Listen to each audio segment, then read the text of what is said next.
Hey there, Kindred Spirits. You are listening to Kindred Spirits Book Club, the podcast where two grown ladies geek out about Anne of Green Gables. I'm Kelly Gerner, and with me today is my co-host, Reagan Duffy. Hello, Kindred Spirits. And today we are starting our character studies for Rilla of Ingleside, beginning, of course, with the lovely Rilla Blythe. But first, happy Halloween. If you Happy celebrate. Halloween. I love this episode's coming out on Halloween. I hope you all have a fun and festive and safe time. But even more exciting, happy birthday, friend. Thank you. I know, a whole new decade. And how was your big birthday trip? Amazing. So we did a whirlwind weekend in New York City. I went to college in New York City. I loved living there. So that's what I wanted for my birthday. I wanted a trip to New York. We had a blast. It was myself, my husband, and my daughter. And then my mom came up from Florida. My sister and my 10-year-old niece came from Texas. My 10-year-old niece, Conley, had never been to New York before. So it was super fun. We crammed so much into our time there. We definitely wanted to see a Broadway show. So we saw The Outsiders on Broadway, which was amazing. And a surprise hit was the Museum of Broadway, which I thought was going to be kind of one of those like Instagram-y museums where you're mostly taking pictures. It's all like photo opportunities. And they did have some of those things where it was fun to take your pictures, like on the Beetlejuice couch or on a swing that's decorated like from the musical Hair or some of those types of things. But it was great. We learned a ton about the history of Broadway. They did kind of like a whole timeline. Like you start at the top and it takes you from the Ziegfeld Follies and having costumes from there, and then like a timeline all the way down up through modern musicals with lots of interesting props to see, lots of interesting costumes and information. And then they had a whole set series of stuff that was all dioramas of like stage and sets and how things work backstage that were very cool. So overall, we all really, really enjoyed it. That sounds phenomenal. I'd love to check it out. And now you guys stayed close to the High Line, right? We did. And we walked the entire High Line. If you're not familiar with the High Line, listeners, what they've done is they've taken an old railroad track that used to run through New York City and made it a park. And it kind of cuts through the Hell's Kitchen, Chelsea area. Anyway, so you can get on and you can kind of walk along, and it's all really interesting and kind of full of some interesting art pieces, full of like native plants, really interesting. So we walked the whole High Line. We also went to something called the Little Island. Yes, I love the Little Island. Which is a whole like kind of interesting little man-made island right there in the river, which was very fun to walk around in. And we followed that all the way down into Greenwich Village. My daughter really wanted to see the Stonewall Inn because she did that award-winning history project on the Stonewall Rebellion last year. So she was really excited to do that. And they have a very cool little interpretive center there. She was bummed because we couldn't go into the part that's still a bar because it's 21 and older. Oh, sure. Yeah. We ate a ton of food.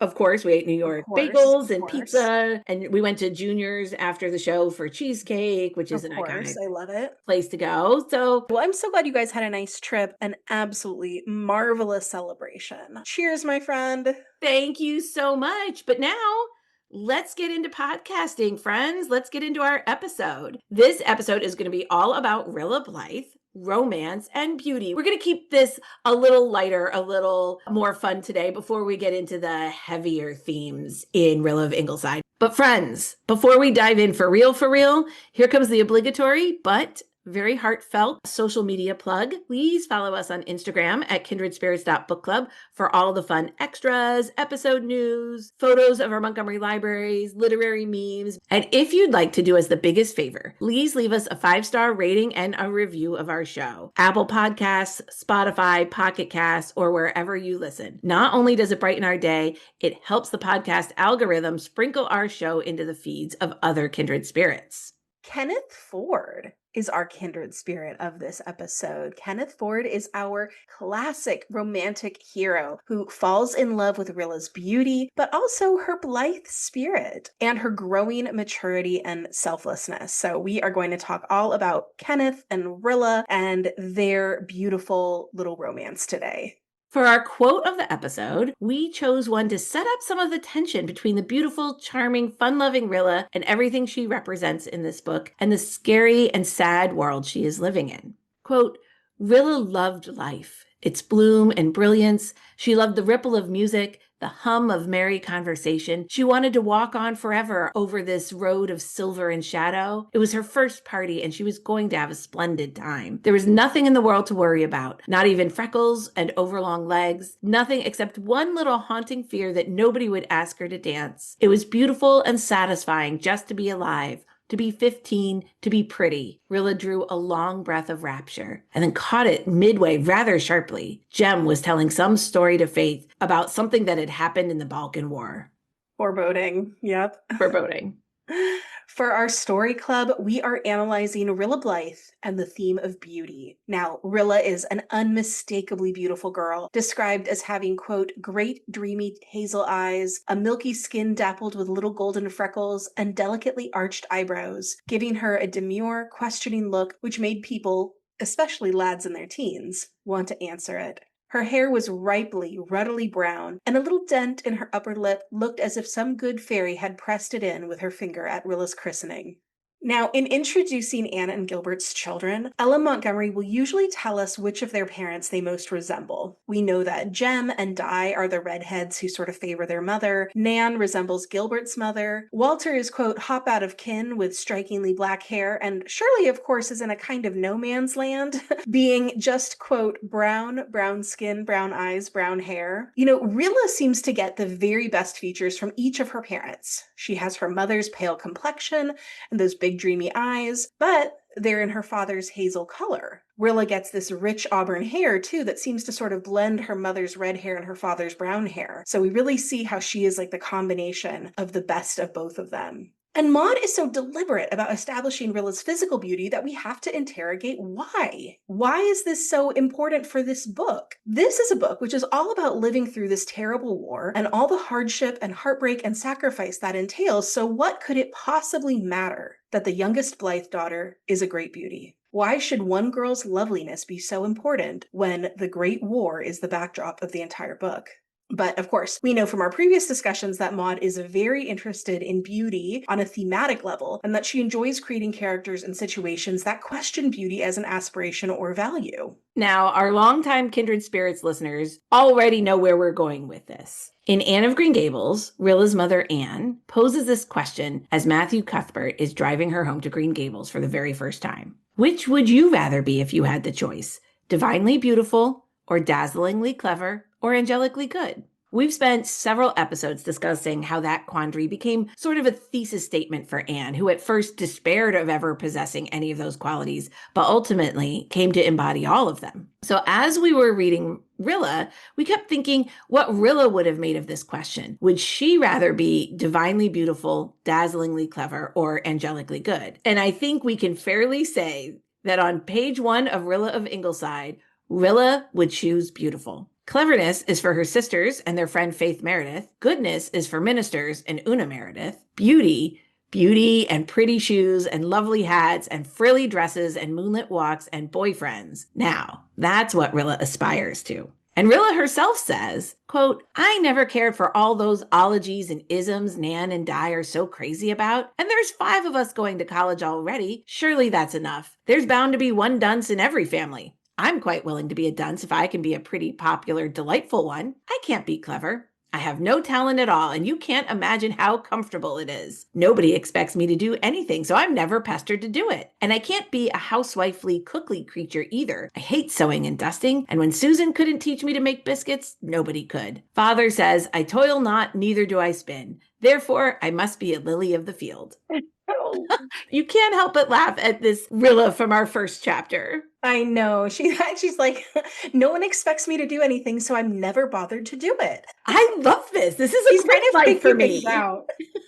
Oh, gosh. And it's so funny to me that in a family that does prize education like the Blythes do, Rilla just doesn't feel any pressure to keep up academically, and she doesn't even seem to value learnedness the way her mother once did. And I think one possible reason that Rilla is not much troubled by the desire to be clever or good is because she's secure in her worth and value. Young Anne, at the point when she asks Matthew whether he would rather be divinely beautiful, dazzlingly clever, or angelically good, was deeply insecure and believed that much of her misfortune to that point in her life was because she was an unattractive, homely child who had no formal education to speak of and who continually found herself getting into scrapes. So, because she was told by all the adults in her life that she was ugly and stupid and bad, there was this part of young Anne that believed that those qualities must be why she was not loved or part of a family. So, in order to find love and home and belonging, Anne would have to be beautiful, clever, and good. And not just like a little bit beautiful, clever, and good, but divinely beautiful, dazzlingly clever, angelically good. So much so that no one could fail to love and appreciate her. That was Anne's dream. Rilla knows that she is loved.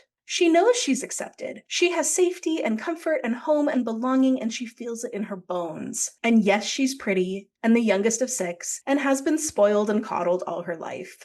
But she doesn't need to prove anything or become someone she isn't to feel that she is loved and worthy and part of Ingleside. Rilla's worth is forecasted from the moment she is born. Of course, she has this sense of her own intrinsic value. So I want you to think back of this moment from Anne of Ingleside when Rilla is born. We get this from all of the folks admiring baby Rilla. Quote, a baby, a plump, roly-poly baby with silky, damp curls all over her head and such tiny, cunning hands. Is she not a beauty? Said Susan proudly. Look at her eyelashes. Never did I see such long eyelashes on a baby. She's going to have red hair, said the doctor in a tone of satisfaction. Lovely red gold hair like her mother's. And hazel eyes like her father's, said the doctor's wife jubilantly. Everyone is claiming Rilla in this moment. Her parents, Susan, her little brother Walter. Her beauty is just proof of how much loved she is. I want you to compare that to what Anne tells Marilla when Marilla asks what she knows about herself. Anne tells Marilla, Mrs. Thomas said I was the homeliest baby she ever saw. I was so scrawny and tiny and nothing but eyes. And remember how Anne asked Marilla if Marilla would keep her if she was very beautiful with nut brown hair. So it's no wonder, right? Anne felt like she had to constantly prove her worth and equated beauty with being lovable. Rilla is beautiful, but she also knows that she is lovable right from the moment of her birth. So at the beginning of the book, Rilla's interests are parties, boyfriends, general merriment. She is not pursuing any lofty ideals. She doesn't have to. She is determined to cram as much fun as possible into the next 4 years of her life. And we love that for her. Rilla, I wish you had it. And I think that's, of course, what Maud is doing, is she's setting up this lovely, frivolous, spoiled girl who's obviously good at heart, who is expecting nothing but fun and joy out of the next couple of years of her girlhood. And then she is going to tear that all down. Yeah. So Rilla's not pursuing any lofty ideals, and the Blythes are not expecting it of her. They're not asking her to do anything other than enjoy being nearly 15. But when you're the main character in a book about war, and the primary attribute you're bringing to the table is beauty, then what? Is it meaningful or noteworthy or valuable to just be lovely when your years of adolescence and young womanhood are subsumed by war? This is that fulcrum of tension in Rilla of Ingleside. What good is it to be beautiful in times like these? Well, let's discuss. And we'll start by discussing the evening of Rilla's first real grown-up party. It's August. It's a gorgeous summer night, and Walter has convinced Anne to allow 15-year-old Rilla to attend her first party ever. She has been dreaming about this for a week. Rilla's friend and teacher, Miss Oliver, is feeling a little apprehensive that night about news from Europe, where conflict has been stirring since the assassination of the Archduke Ferdinand a month before. But Rilla is unfazed. She believes that a war in Europe won't affect them in Canada, and even kind of says that a war could be exciting. Everyone at Ingleside is feeling the tension of the threat of war, but Rilla is, quote, incorrigible 15, as Miss Oliver calls her, and she's oblivious to that danger. She goes downstairs to show off her dress to Susan, the Blythe's housekeeper, and to Susan's cousin Sophia. Quote, Rilla whirled into the shadowy kitchen at Ingleside, where Susan was prosaically darning socks, and lighted it up with her beauty. She wore her green dress with its little pink daisy garlands, her silk stockings and silver slippers. She had golden pansies in her hair and at her creamy throat. She was so pretty and young and glowing that even Cousin Sophia Crawford was compelled to admire her, and Cousin Sophia Crawford admired few transient earthly things. This passage is fascinating to me even on the sentence level, where you have this conflict between carefree youth and beauty and the real world. So here we have this ethereally lovely Rilla lighting up the dim kitchen where Susan is darning socks. Right. That is a chore of a chore. This is the least elevated kind of sewing. Exactly right. It's a truly drudge work. And so that kind of incongruity that you see in that scene is playing out really across this entire novel in so many ways. Rilla's beauty, or the beauty of the landscape compared to everything else that's happening in the world. And we think that that conflict sort of becomes the key to Rilla's growth arc. Can you, as an aside, can you imagine how envious young Anne would have been of Rilla's wardrobe? Silver slippers, silk stockings. She would have been falling over herself for those. You know, we know that Anne loves pretty clothes. We know that she allows her daughters to express themselves with fashion. I think that's probably a gift that she's glad that she's able to give to them. But I also noticed in this scene that she does put some limits on them. Like, she won't let Rilla wear a full-length gown to this party. When we talk about Rilla being spoiled or coddled, she's indulged, but not excessively so. Her parents do have limits. They do have expectations for her. Anne is giving Rilla this idealized girlhood that she was not able to have. Not until much later when she got to Green Gables that Rilla really got a chance to have it just easy and fun and low stakes, right? And that Rilla takes for granted. And again, not in a bad way. Rilla is a good-hearted young girl. But Rilla did not pine for her party dress for this party the way that Anne pined for puff sleeves. Right. I am sure that Rilla's closet has several beautiful little Yes. party dresses in it. Which we love that for her. But again, a very different relationship to these sort of embellishments of girlhood than Anne had. So Rilla joins her siblings and their friends for the walk to the lighthouse. And here we start to see these tendrils of romance unfurl for the Blythe children, now young adults. Jem pairs off to walk with Faith Meredith, and Maud tells us that Faith's beauty and aplomb have a way of overshadowing everything. Rilla's kind of glad that Faith is walking far ahead of her so that she won't be compared to the very charismatic and I think showier kind of beauty that Faith has. Mm-hmm. And to me, these two are sort of an iconic couple of this book. Jem is dashing and handsome and brilliant. Faith is gorgeous and witty and effervescent. He's the son of the town doctor. She's the minister's daughter. I mean, really. Nan Blythe and Jerry Meredith are also courting. We hear that Nan and Jerry's version of courting involves arguing over academic points. Love that for them. Yeah. Carl Meredith is walking to the dance with Miranda Pryor, another girl their age. And this is mostly to make the boy that she really likes, Joe Milgrave, jealous. Okay, Carl.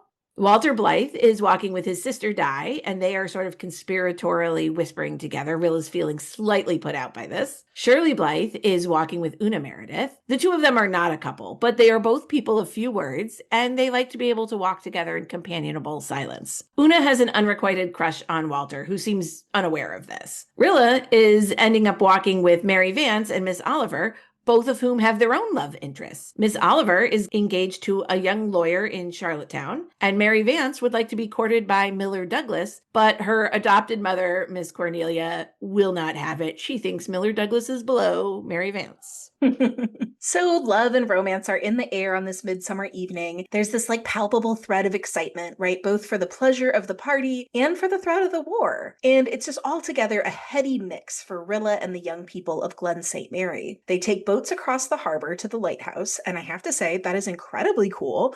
I vote for more parties that you have to get to by boat. So Jem captains one of these little boats and Joe Milgrave captains the other, and each one is sort of doing this to like impress his respective lady, and they race on over to the lighthouse. And as the boats dock, Rilla takes off her sturdy shoes, leaves them in the boat, and slips on her pretty slippers, determined that no one at the party sees her in her, unflattering footwear while she's getting out of the boat. Is anything more 15? No, truly, nothing is more 15. And Rilla's first party sounds like a dream. Quote, the very minute she reached the top of the steps, an over-harbor boy asked her to dance, and the next moment they were in the pavilion that had been built seaward of the lighthouse for dances. It was a delightful spot, roofed over with fir boughs and hung with lanterns. Beyond was the sea, in a radiance that glowed and shimmered. To the left, the moonlit crests and hollows of the sand dunes. To the right, the rocky shore with its inky shadows and crystalline coves. Rilla and her partner swung in among the dancers. She drew a long breath of delight moonlight. What witching music Ned Burr of the Upper Glen was coaxing from his fiddle. It really was like the magical pipes of the old tale which compelled all who heard them to dance. How cool and fresh the Gulf breeze blow, how white and wonderful the moonlight was over everything. This was life, enchanting life. Rilla felt as if her feet and soul both had wings.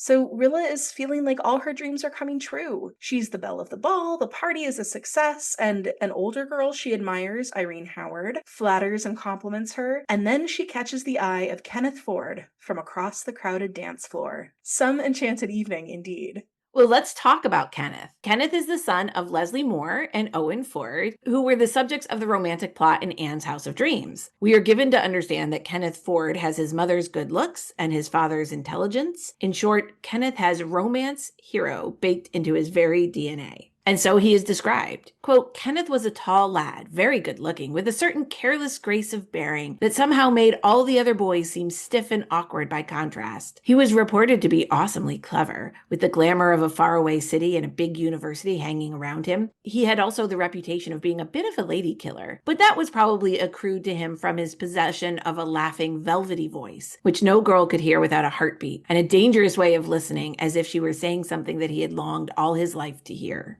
I mean, so swoony, right? Do you notice she uses a velvety voice, and that's what Anne always thought that her romance hero would have? It's no wonder that Rilla has been holding a torch for him. And Kenneth approaches Rilla, edges his way along the dance floor, and comes straight for her. Her heart skips a beat. She can barely believe it, but his eyes are fixed on her. And then he's standing right next to her, and he asks, "Is this Rilla, my Rilla?" in a low tone, with a slight emphasis on the my. Ooh! Why do you think he asked her that? Yeah, is this Rilla my Rilla? Well, we know that when he last visited Ingleside, he was chumming around with the older Blythe kids, and at that time he referred to her as Spider, which is the sort of like taunting nickname that Jem used because Rilla had just recently gone through this sort of long-legged cultish phase, and then Rilla had run to bed crying and hating Kenneth for that. But now, Kenneth is seeing Rilla a little differently, and so now he's using this sort of sweet, possessive pet name. One, in fact, that was coined by Rilla's other brother, Walter, as a play on her name Marilla. And I think it's because she probably does look quite different tonight than she did back then in the living room surrounded by her family. Tonight, she's a beautiful young lady in a party dress with her hair in a fashionable style, and everyone's noticing that, including Kenneth. And it's such a funny thing, right? How sometimes it seems like we're growing up slowly, but then there are these moments when all of a sudden you just step right into that next phase of life. And that is happening for Rilla tonight. But she's not completely grown up yet, not by any measure, because her answer to Kenneth's query, "Is this Rilla my Rilla?" is a lisped, "Yeth." And Maud then reveals that Rilla, quote, immediately wished she could throw herself headlong down the lighthouse rock or otherwise vanish from a jeering world. Classic. Rilla lisped in childhood and has mostly left the tendency behind, save for especially stressful moments. But Kenneth either doesn't notice or doesn't let on that he does, or maybe he's charmed by it, because the next thing Rilla knows, he's asking her to dance. And in this dance, Maud does a lot of point of view switching. We're in Rilla's mind right after she lisps, as she, quote, wished Kenneth would go away. She wished he had never come. The party was spoiled. Everything had turned to dust and ashes. And then in the next paragraph, we're in Kenneth's mind, and he's experiencing the same moment very differently, watching as Rilla, quote, looked down, and her lashes were very long and dark, and her lids very thick and creamy. The effect was quite charming and provocative, and Kenneth reflected that Rilla Blythe was going to be the beauty of the Ingleside girls after all. He wanted to make her look up, to catch again that little demure, questioning glance. She was the prettiest thing at the party, there was no doubt of that. I have to laugh at Rilla's "everything had turned to dust and ashes." That is straight out of the Anne Shirley "My Life is a Perfect Graveyard of Buried Hopes" playbook. 100%, exactly. The apple did not fall far from the tree. Nope. Although I do think it speaks very much to that universality of being a teenager where everything is like that tremendous.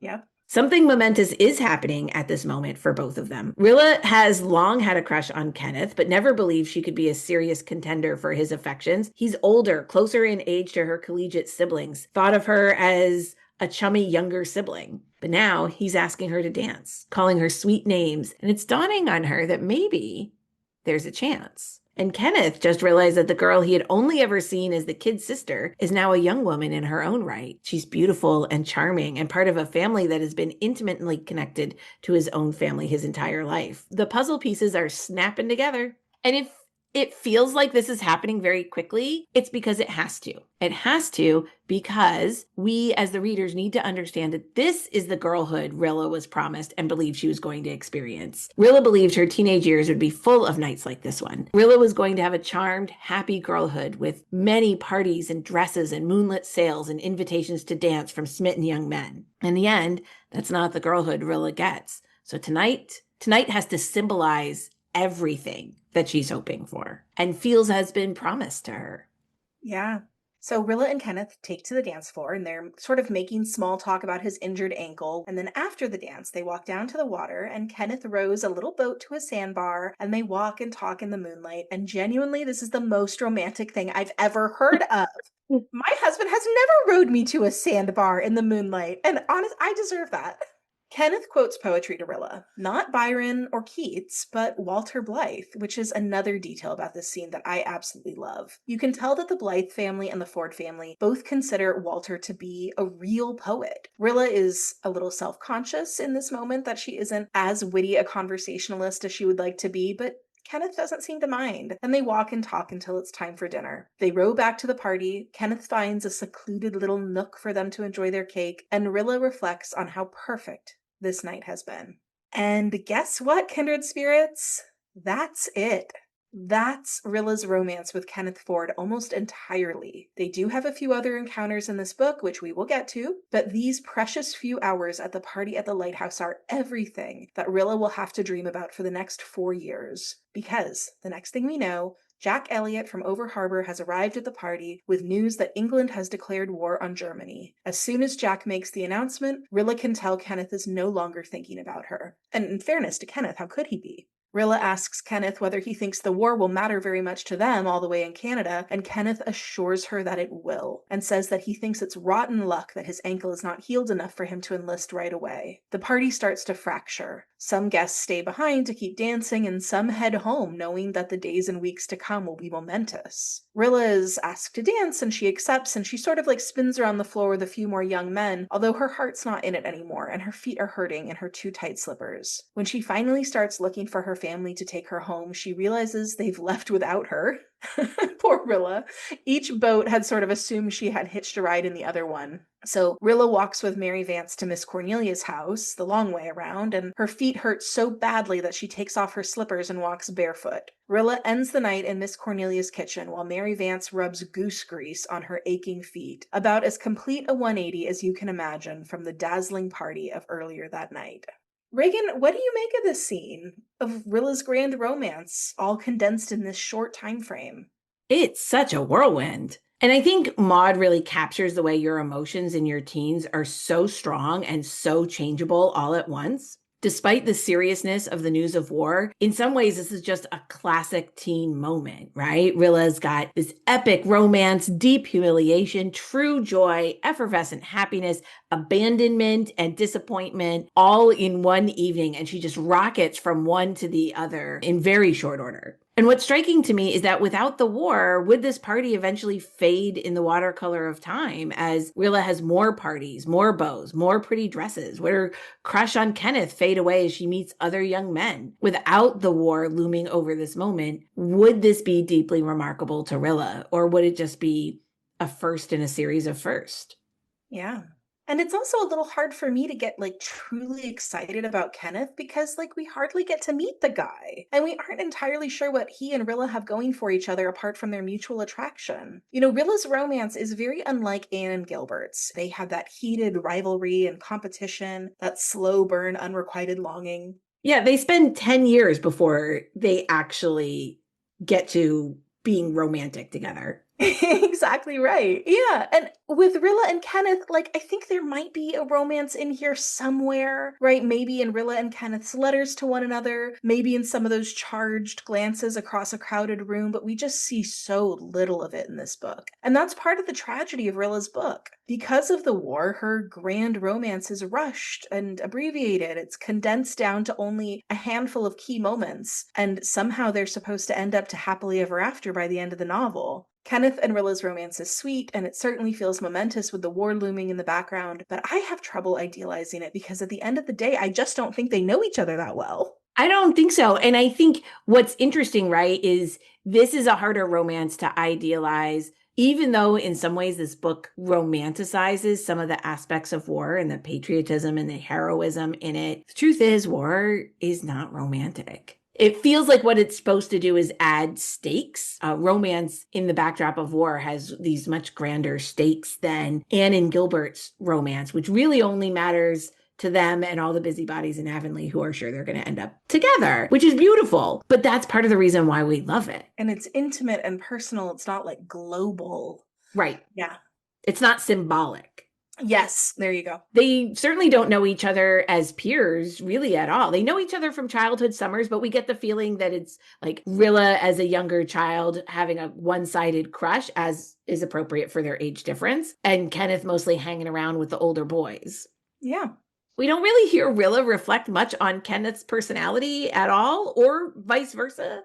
It's not long before the war has changed everything. Jem enlists the night after the party, and so does Jerry. Rilla is nervous and confused, but also a little thrilled by the romance of it. There is a romantic side of patriotism bound up deep in stories of chivalric knights protecting their homeland so innocents can continue to live in peace. All the Blythe kids, really all the young people in this book, are enchanted by a deep sense of romantic patriotism. And they are all experiencing these like very accelerated courtships, which feel even more intense against the backdrop of war. So Jem announces to the Blythe family that he and Jerry are enlisting, and Nan cries out as if a knife was thrust in her. And Reagan, I'm sure she's very sorry her older brother is going, but we know that cry is for her sweetheart, Jerry. All the families, all the town gathers at the train to see Jem and Jerry off, and Nan and Faith are described as very pale and very gallant, while Rilla wonders if she would be strong enough to send her love off to war so staunchly. And then Jem even kisses Faith as the train is leaving, which I love that for Jem and Faith. That's a romance I'd love to see more up close, of this romance between these intellectual equals who grow up as peers together and then thrust into this war. Yeah, same. So fanfic writers, you have your marching orders. Well, Kenneth is there at the train station that day too.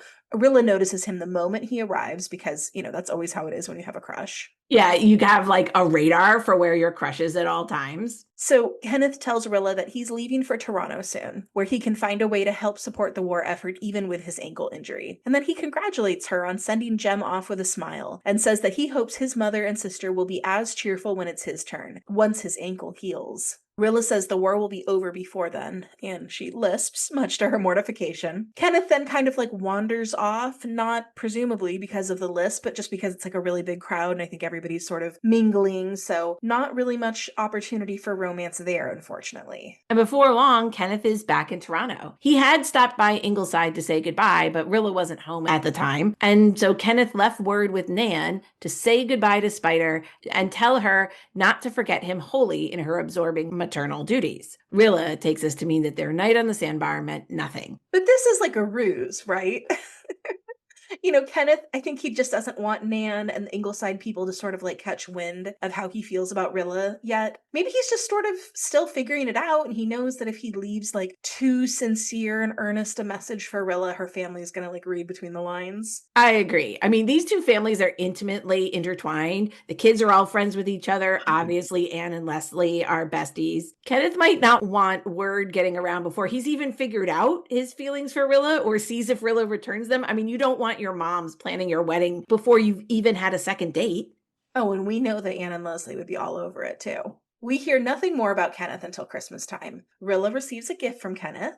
It's a book and a letter with a few sentences that make her cheeks burn, so it appears he hasn't forgotten that night at the lighthouse. What do you think he says to her? I hate how opaque Maud often is with these sorts of communications. I'm still annoyed that we never got to read the romantic parts of Anne and Gilbert's letters in Anne of Windy Poplars. What does Maud have against love letters? We know she got her share and probably wrote her share as well. Kenneth tells Rilla that his ankle is nearly healed, so he'll be able to enlist in a few months. So, has he figured out how he feels about Rilla? Or is this all just part of how the war puts this pressure on the young people to pair off? And now that Kenneth has decided he's healed enough to enlist, he's going to make sure that Rilla knows she's his? Or both? Yeah, it's unclear.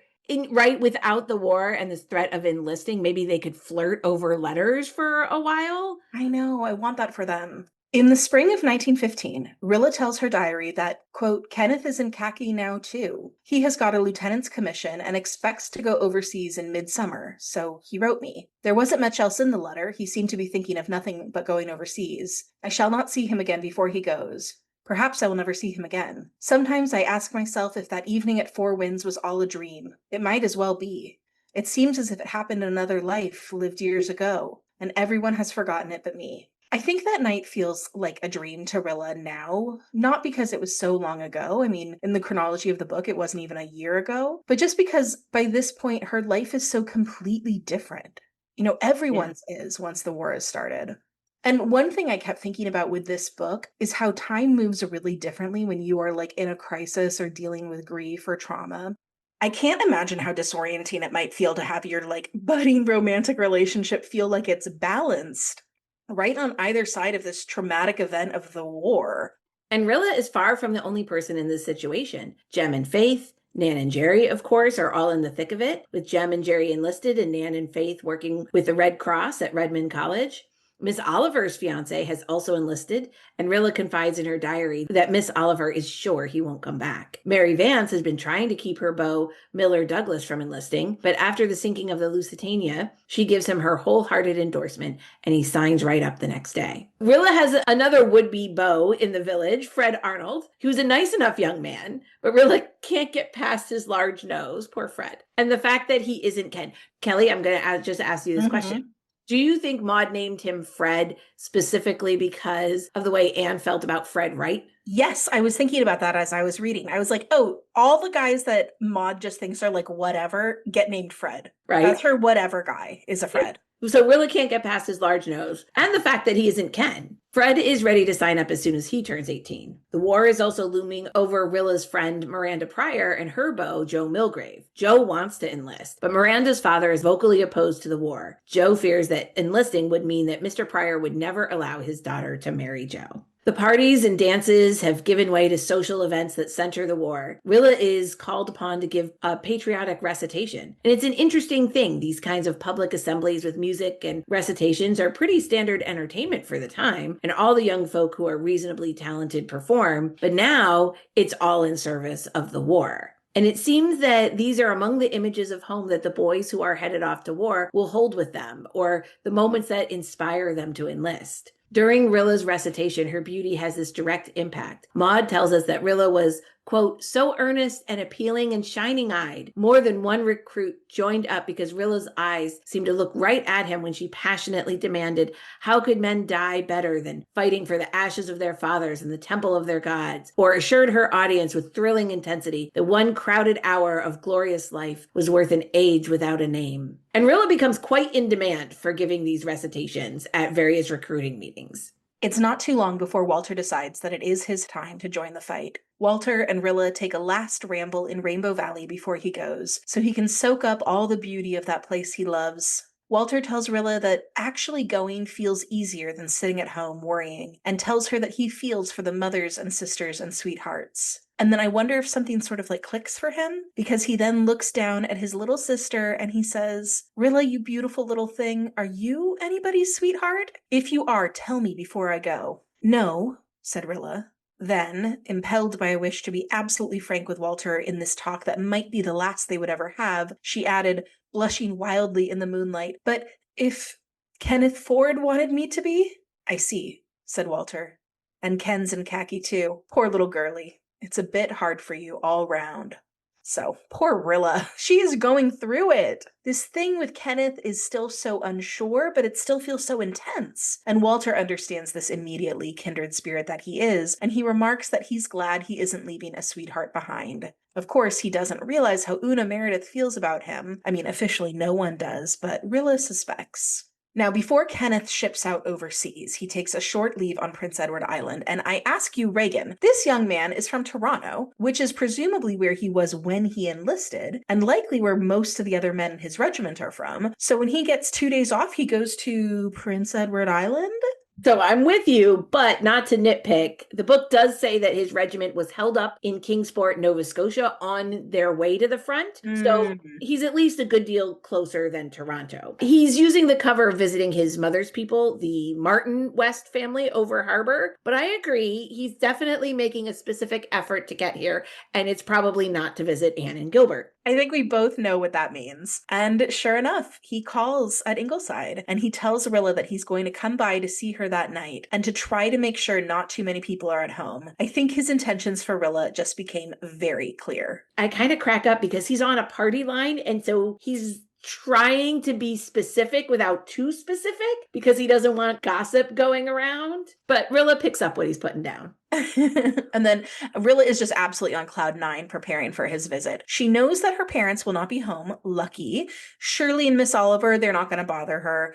Baby Jims is a good sleeper. He will be asleep by the time that Kenneth comes over. And thankfully, Susan is going to be out running an errand. So she's set. She sews her little Red Cross shirts all day and she tends to Jims. And while she's doing so, she's kind of mentally picturing what she's going to wear and how to do her hair. She's going to wear it up, right? A little bit more grown up. And she's going to weave a strand of pearls through it. And as she's getting dressed at the very last minute, she tucks some small pink roses into her belt, thinking that Kenneth might ask her for one as a keepsake.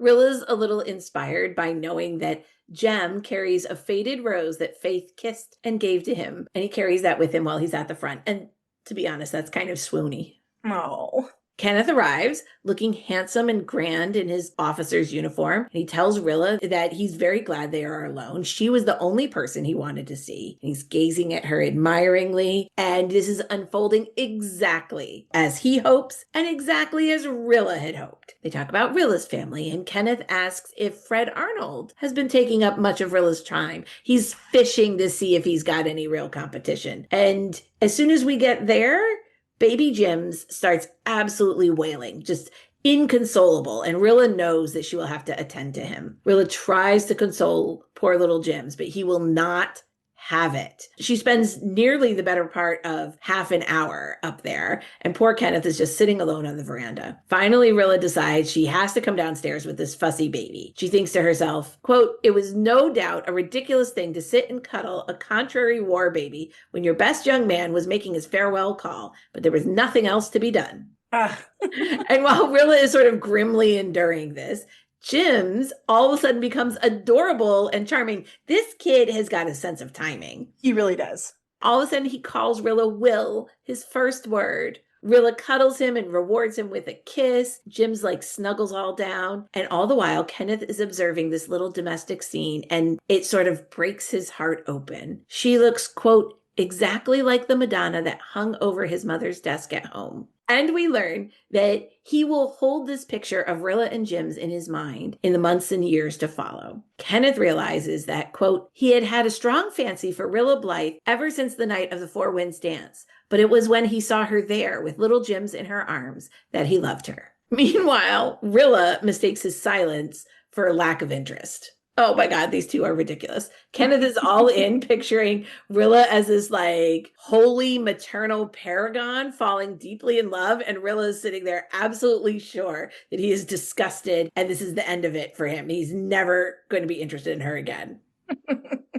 And now, before we get into what happens next, I just wanted to briefly point out how Maud's word choices are changing when it comes to Rilla. At the party at the lighthouse, Kenneth thinks of Rilla as the prettiest thing at the party. But tonight, on the veranda at Ingleside, she's a Madonna. And so it makes me wonder, is this just like the wartime intensity sort of having its way with Kenneth's senses? Or is this a reflection of how Rilla is growing up and coming into her own? Oh, good point. Okay, I think it's a bit of both. Rilla has already matured way too fast in the last year between the war and the Red Cross and baby Jims and worrying about her brothers. She's more than just a pretty thing now. She's actually found these hidden depths of capability that she didn't even know she had. And Kenneth is shipping off to actual war. I mean, Mhm. that's going to color every experience he's having. Everything is more important, more significant on the brink of a life threatening experience. Yeah, this is an intense moment for sure. So Rilla can finally put Jims back to bed and resume her romantic goodbye. But when she comes back out,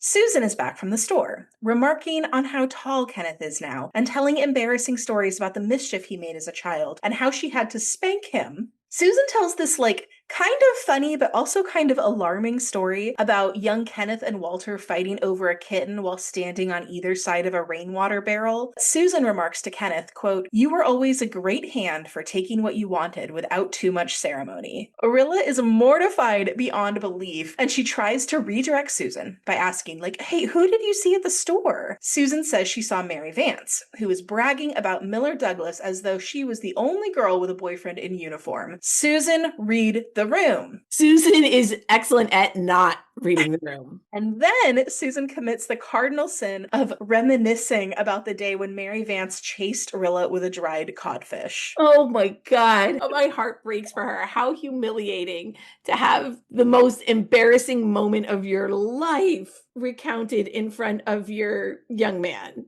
your romantic moment. Your big romantic moment, and now the dried codfish story comes out again, which, by the way, I'm sure Kenneth knows this story, right? This is part of Ingleside lore, and so it's just humiliation for humiliation's sake at this point. So Rilla is consumed with wrath towards Susan and shame, and Kenneth is silent. Now, this is another kind of funny POV moment. Rilla is sure that his silence means that he is disgusted by the entire evening, but in fact, he is just very much trying not to laugh. Because he thinks that if he insulted Susan, he would kind of insult Rilla. So these two, and their mixed signals. Which, again, this is very teen first romance, right? Where you're over interpreting what your new boyfriend or girlfriend is thinking or doing, and you're constantly analyzing every facial expression and every silence and every word. So that's very teen, but it's got this high stakes of Yeah. he's going to war. Susan will not stop talking. she's she's moved on to the price of ink now.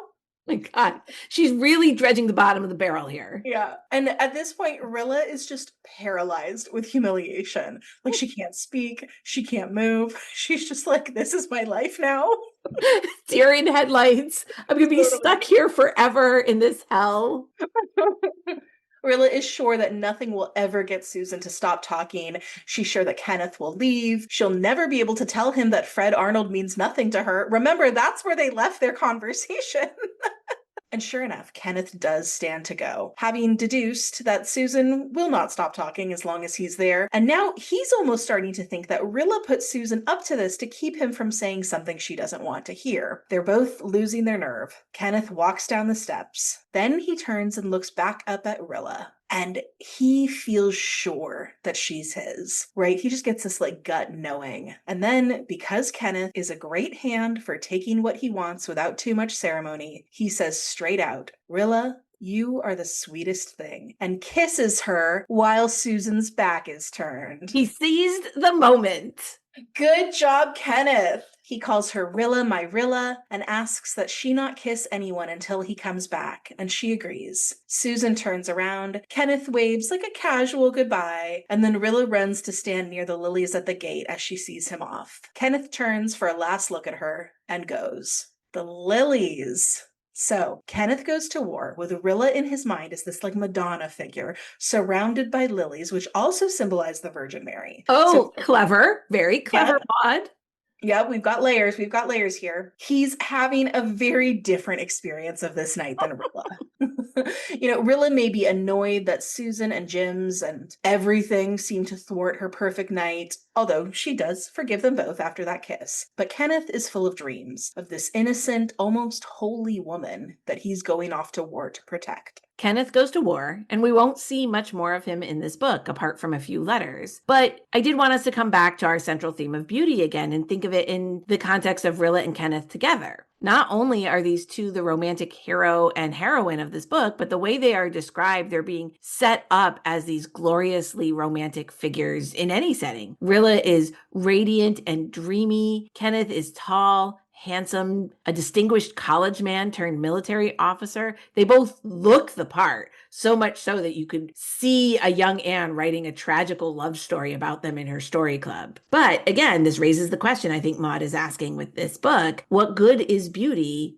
during the war? I kind of think that Maud wants it both ways to some extent. She's making the point that Rilla and Kenneth may both embody this romantic ideal, but are still suffering in this incredibly normal human way, right? The same way that less obviously romantic character like Mary Vanson Miller Douglas must also be suffering. You know, Rilla is still embarrassed by these childhood stories. Kenneth is still worried that another young man might be seeking Rilla's affection, and they're both terrified of the war. They're, at the end of the day, regular young lovers facing this terrible thing, and being especially good looking has not made this any better or easier for them. Maud also does love the fact that they're beautiful, though, doesn't she? She loves painting the picture of an innocent, lovely Rilla at the garden gate, surrounded by lilies. She wants that picture to represent home and safety and purity and love for Kenneth as he goes off to war. She wants the image of Kenneth, strong and tall in his uniform, to represent security and protection and competence for Rilla as she stays home. Kenneth might be off to war, but romance has not left Glen St. Mary entirely. Joe Milgrave is also leaving for Europe.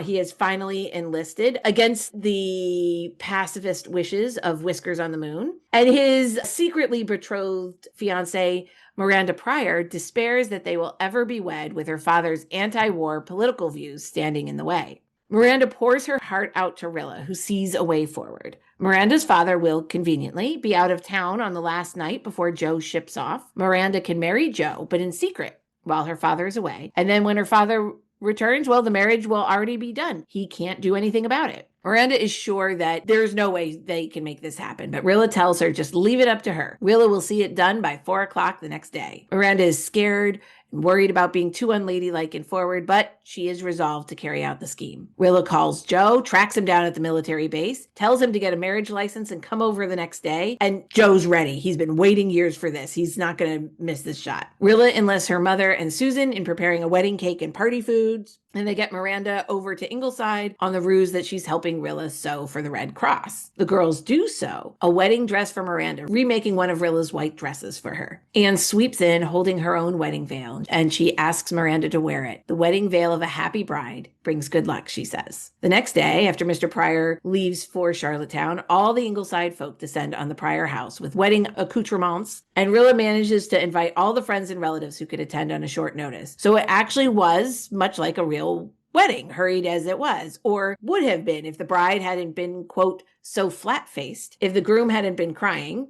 It later came out that they were both sad about having to be parted so soon after the wedding, and if Jim's hadn't been so fussy, and if Miranda's dog hadn't had a fit, but otherwise, a lovely wedding. A lovely wedding. Even though Rilla's like, not quite as romantic as I was hoping, but you know. Susan remarks she would have liked to be a war bride herself. There's something intrinsically romantic about this sort of rushed, desperate affair, even though this actual wedding was kind of silly and practice. Rilla thinks to herself that she'll at least be able to write about it in amusing letters for her brothers. But we kind of can't help but compare these hasty, condensed romances and weddings in the context of the rest of Anne's books. Think about Diana's languorous courtship with Fred Wright, which started when she was just about Rilla's age. Diana was engaged at 18. Although her mother wouldn't let them marry until she was 21. So they had all this time to get to know each other, to plan their future. Remember, Diana had a lot of doilies she wanted to crochet. It's so many doilies. Think about Philippa Gordon, Anne's college friend, and her army of besotted beaux led by Alec and Alonzo, and how she finally finds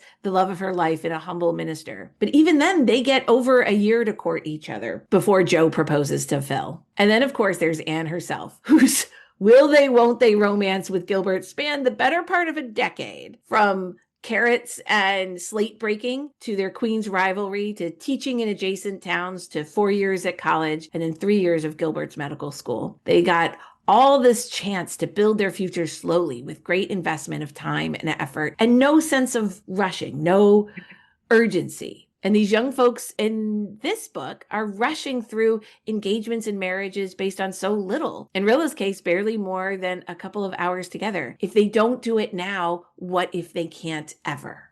Yeah. But one final note before we leave Miranda and Joe. After their very short honeymoon, when Miranda saw her husband off at the station the next morning, she was as full of that ever-burning sacred fire of devotion and loyalty and fine courage as any romance heroine. Right. It seems like one of the themes that Maud is really playing with here is how important it is for the young men who are putting their lives on the line in this ugly, horrible way to have something loving and beautiful waiting for them because they need something to look forward to in order to be able to deal with the horrors that they must go through. Something to look forward to, something to fight for. Something tangible, right? Like patriotism is all well and good in an abstract, but most of us need something concrete.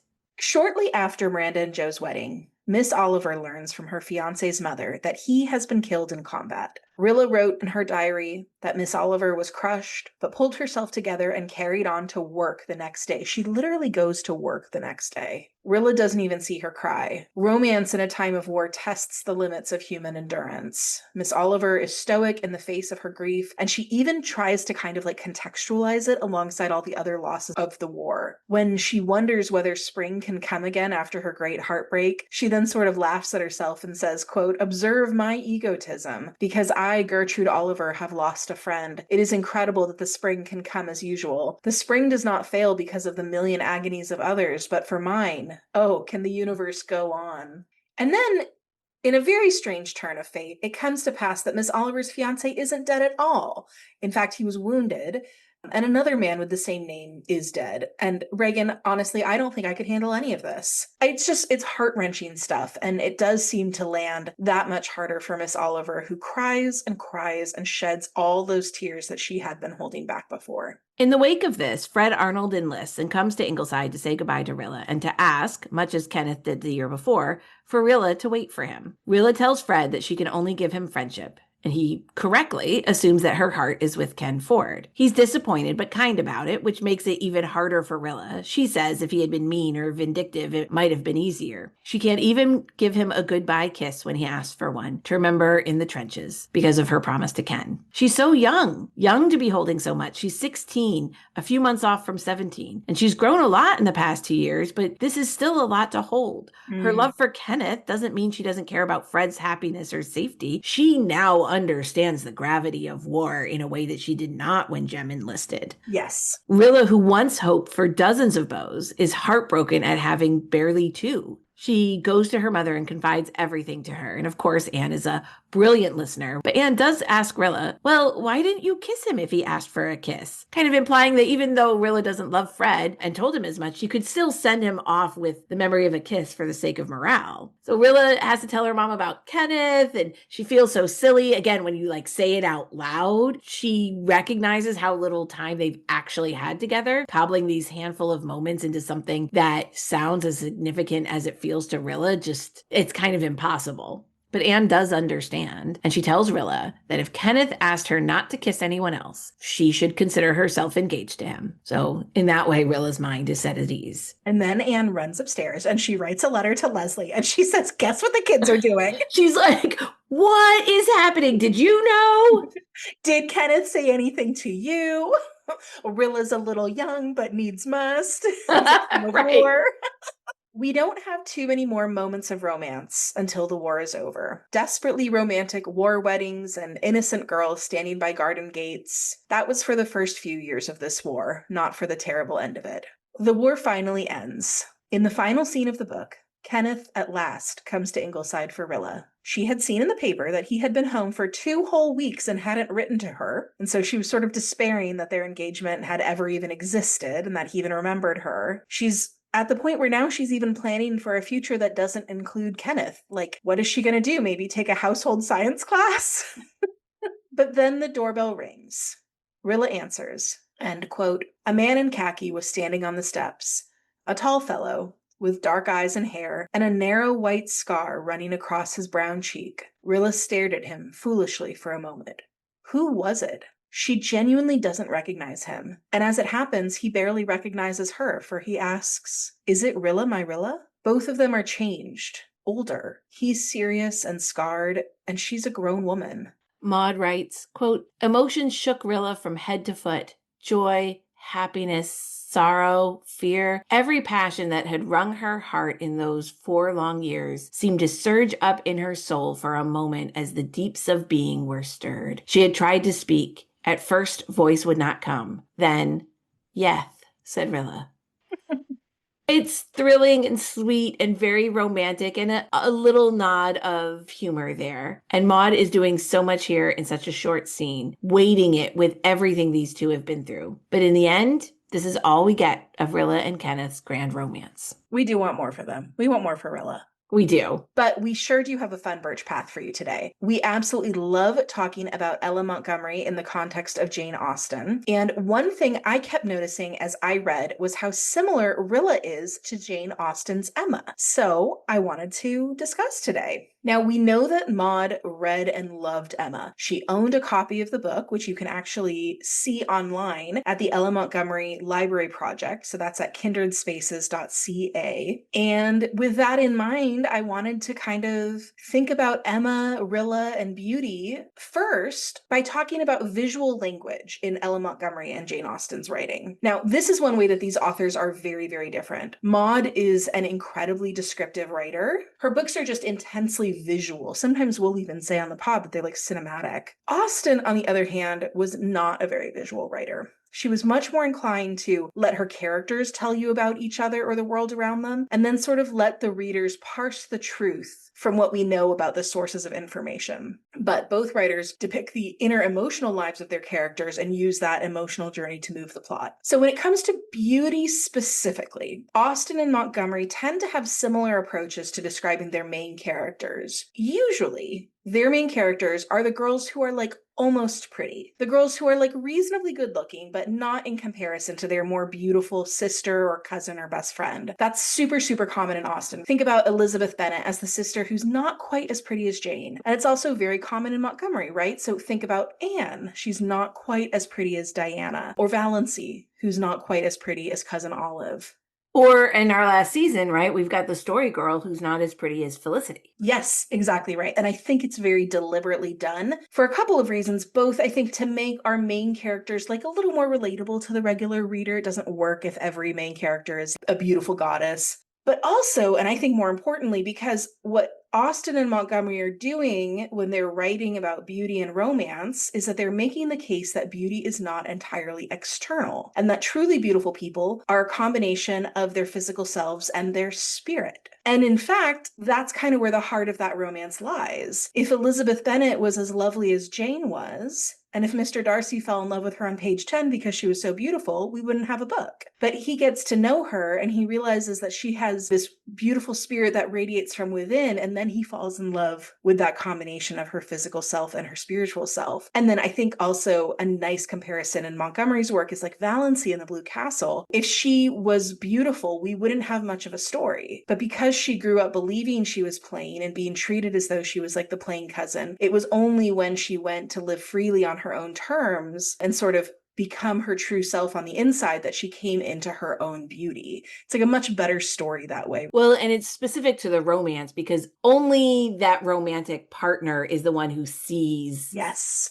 how truly beautiful they are, right? It's so interesting to me that both Austen and Montgomery just depart from this whole cloth when it comes to Emma and Rilla. So I want to start by comparing how Austen describes Emma with how Montgomery describes Rilla. Emma Woodhouse, handsome, clever, and rich, with a comfortable home and happy disposition, seemed to unite some of the best blessings of existence, and had lived nearly 21 years in the world with very little to distress or vex her. Rilla was the baby of the Blythe family. She was so nearly 15 that she called herself that, and she was quite as tall as Diane Nan. Also, she was nearly as pretty as Susan believed her to be. She had great dreamy hazel eyes, a milky skin dappled with little golden freckles, and delicately arched eyebrows, giving her a demure, questioning look which made people, especially lads in their teens, want to answer it. There was something in her movements that made you think she never walked but always danced. She had been much petted and was a wee bit spoiled, but still the general opinion was that Rilla Blythe was a very sweet girl, even if she were not so clever as Nan and Di.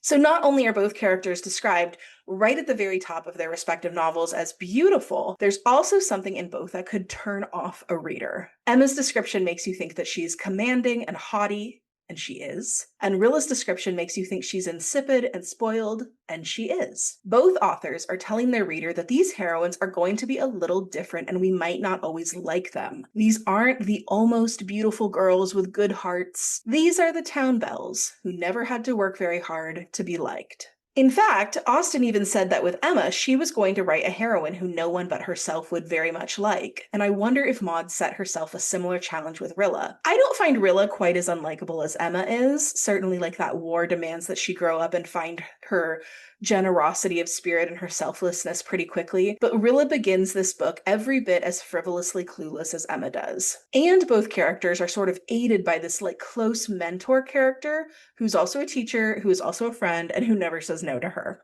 right? So in Emma, that is Miss Taylor, that's her governess, who just sort of like stayed on at Emma's house after Emma grew up and became Emma's paid bestie. And then for Rilla, no, it's true story. That's exactly what happens. And then for Rilla, that's Miss Oliver, right? The school teacher who makes Rilla her little pet and boards at Ingleside so they can remain close. In Emma, because of Emma's doting father and because of Miss Taylor, Austen tells us that, quote, the real evils indeed of Emma's situation were the power of having rather too much her own way and a disposition to think a little too well of herself. Does that sound like anyone else we've been talking about today? In our discussion of Rilla today, we kept asking the question of why does it matter that Rilla is beautiful? Why is that important to Maud? Why does it take up so much room on the page? And what purpose does it serve in a book about World War I? And I think perceptive readers of Emma should be asking the same thing. What does it matter that Emma is beautiful? What is she able to do?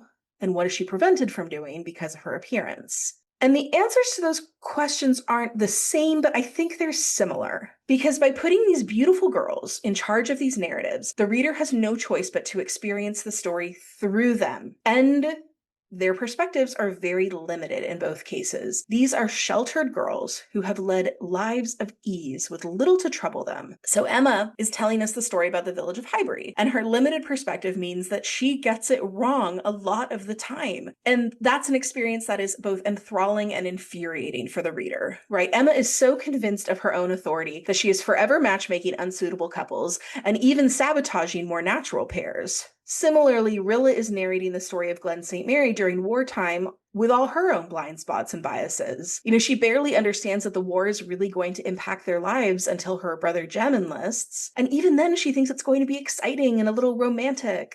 And the trick that both authors are playing here is to align us, to get us on the same side as these beautiful, adorable, clueless heroines so that we can make their same mistakes while we're reading. We believe that Mr. Elton and Harriet Smith can make a good match. And while history kind of prevents us from agreeing with Rilla that the war will be short-lived, we do believe in Rilla's sense of romance surrounding the war. We believe that Jem is dashing for enlisting so early. We believe that a hurried war wedding will be thrilling and romantic. And we believe that her own sweetheart will take a rose with him to the front as a memento. And because we're charmed by and aligned to Emma and Rilla, we learn their lessons alongside them. Emma realizes that her meddling has consequences and she has to make amends. And Rilla starts to grow up, and she realizes that it's awful that Jem comes home after 4 years of hell, grieving a lost brother. She learns that a hasty war wedding is no match for a long, unhurried engagement and the wedding day of your dreams. And she now knows that the image that her sweetheart will carry to the front isn't a rose, it's Rilla cuddling someone else's baby. So in both stories, we're charmed by these pretty and sheltered girls, and we're like along for the ride with them. And as readers, we stay really close by their sides.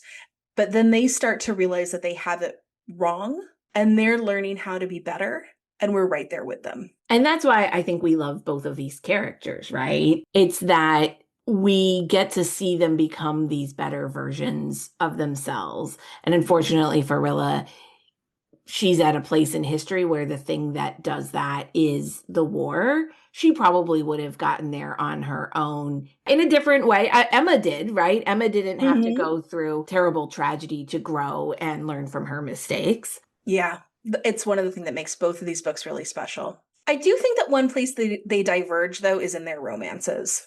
In Emma, Austen is writing a love story for a difficult young woman.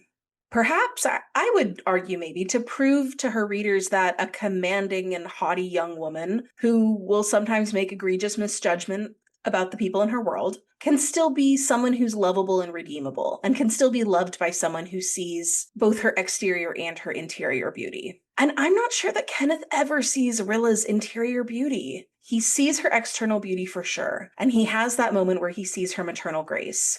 But does he really see the way she's grown up and changed? Is that what makes him love her?